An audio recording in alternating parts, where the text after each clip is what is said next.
All right, what is going on, guys? Welcome back to another video. If you're an SMMA owner, I'm going to be giving you guys a onboarding checklist so you can onboard clients more frequently, streamline your onboarding process, make more money, set better expectations, and ultimately get more clients. Make sure you guys like, comment, and subscribe to today's video and the channel, as well as I upload every single day for SMMA owners like you. And Facebook ads, funnels, copywriting, delegation, system, software, it's all the things that you need to scale and grow your business here. So let's get into today's video. Hey, my name is Jason Wojo. Welcome to my channel. I run a multiple seven-figure agency, so make sure you subscribe, and I hope you guys enjoy the video. If you are onboarding clients into your SMMA very frequently, these things will help you streamline. So how we basically formulate things is, obviously there is the booked call, right? There's the sales call. And on that sales call, we make the client pay on that sales call. We don't do a 2-call close, we do a 1-call close, because I don't want people thinking about it or getting buyer's remorse or whatever the case may be, okay? It helps me streamline things better. After the client pays on that call, we give them deliverables to then streamline the onboarding process. So first things first is, after they pay, we send them a Calendly link. That Calendly link is going to then get them booked for their onboarding call. So that's what your account manager, your onboarder, your project manager, whoever that is in the business that's onboarding clients, onboarding their Facebook assets, setting up their tracking, getting their business manager ID so that, we can then request access to them and then become a partner within Facebook, right? Second thing we do after that is we then have them fill out a type form, okay? A type form is just a simple questionnaire that gets the client's information, the first name, last name, their billing address, what the current revenue is, what their URLs are, where your Google Drive folder link is, what's your website login, stuff like that, so that we can kind of streamline fulfillment. So now we have the client's information to do what?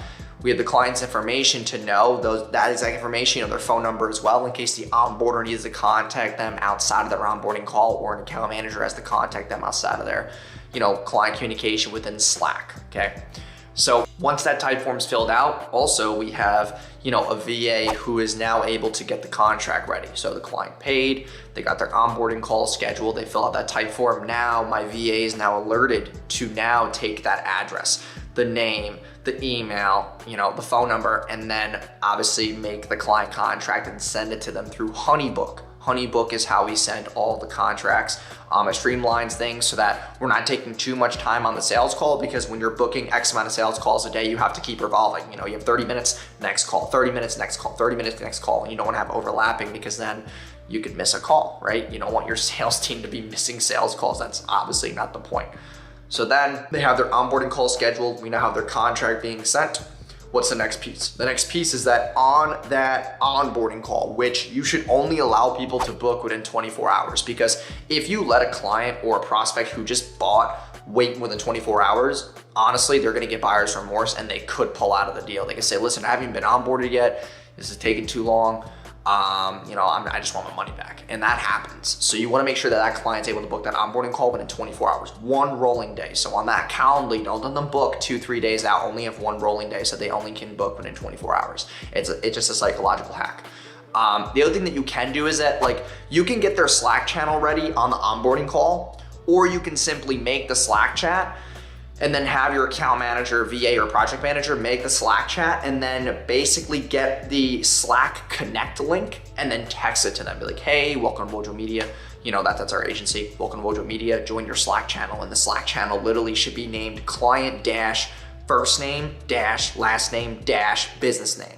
That's how we formulate all of our client chats, so it's very personalized. And when that text message is sent, the conversion rate is 100%. Once they get into the Slack channel, there's really no more buyer's remorse. And then from there, now they're able to communicate within Slack within hours of them buying. They already fill out their type form. They have their onboarding call scheduled. You can start fulfillment, because now you have enough information to audit their, we ask them on the type form, what their best selling product is. Send us the link. What's your website URL?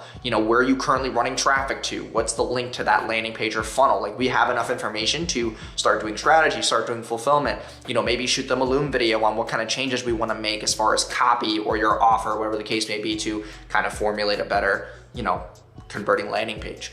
or a better converting offer, and then obviously formulate new ads to that. So you can start your fulfillment within 24 hours that way. And that's how I've been able to streamline that onboarding process. So I hope this video helped you. Just leave a like, comment down below any questions you have about your onboarding process, and subscribe if you are new to the channel. It means a lot. I'll talk to you guys in tomorrow's video, and